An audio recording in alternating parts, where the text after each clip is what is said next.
down. Assalamualaikum warahmatullahi wabarakatuh.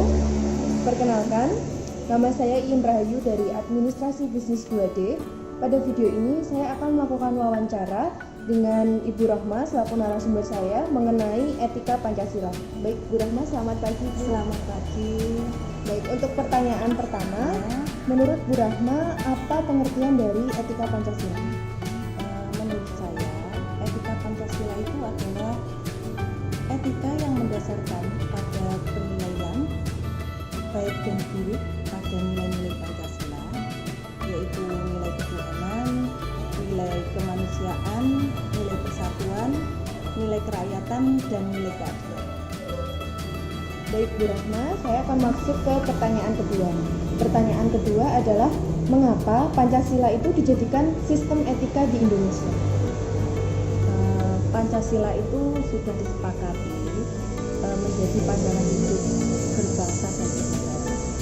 Segala tingkah laku kita sudah tentu harus didasarkan pada nilai-nilai Pancasila. Nilai Pancasila itu dianggap sudah sangat baik dan cocok dengan kepribadian bangsa Indonesia dan dalam segi sendi-sendi kehidupan, sehingga Pancasila itu mampu memberikan landasan etika moral bagi seluruh komponen bangsa dalam menjalankan kehidupan kebangsaan dalam berbagai aspek. Jadi dianggap sudah sangat sesuai dan cocok dengan kepribadian bangsa. Untuk pertanyaan selanjutnya, Ya, tolong Bu Rahma berikan contoh penerapan etika Pancasila dalam kehidupan sehari-hari.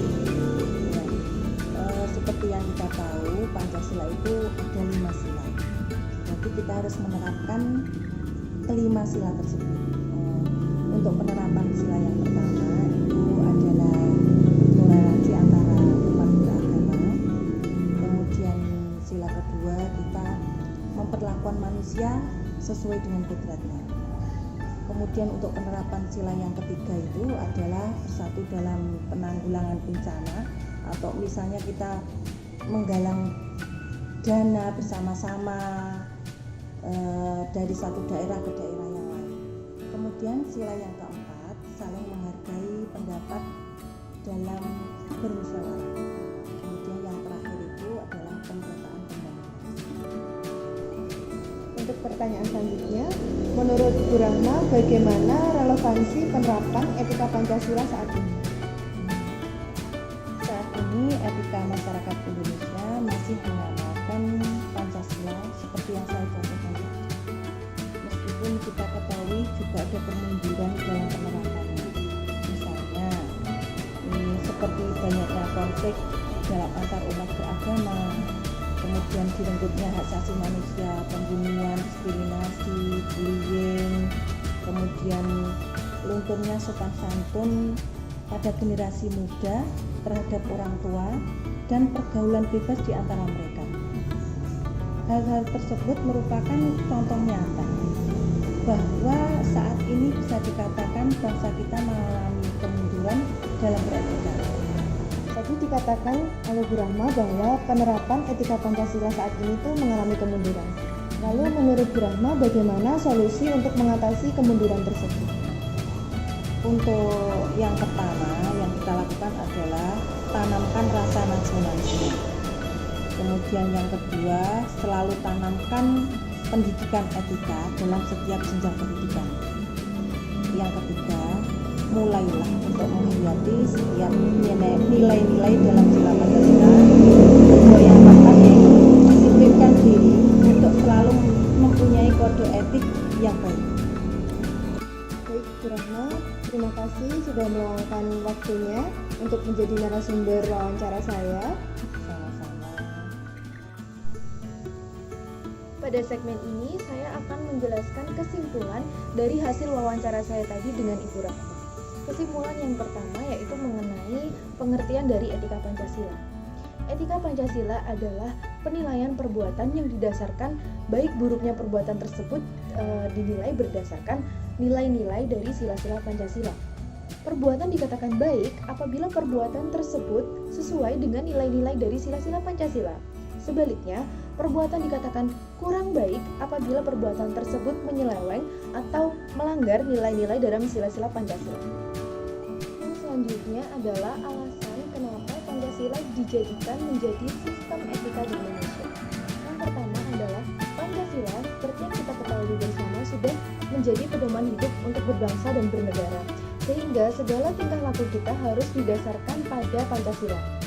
Selain itu, Pancasila dijadikan menjadi sumber hukum di Indonesia, yang artinya segala macam sumber hukum yang di Indonesia itu harus bersumber pada nilai-nilai dari Pancasila.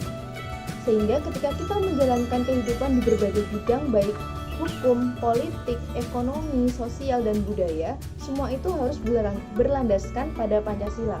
Seperti contohnya politik. Pemerintah harus membuat kebijakan atau hukum yang tidak melanggar dari sila-sila Pancasila. Sumber hukum yang ada di Indonesia sudah disepakati yaitu Pancasila.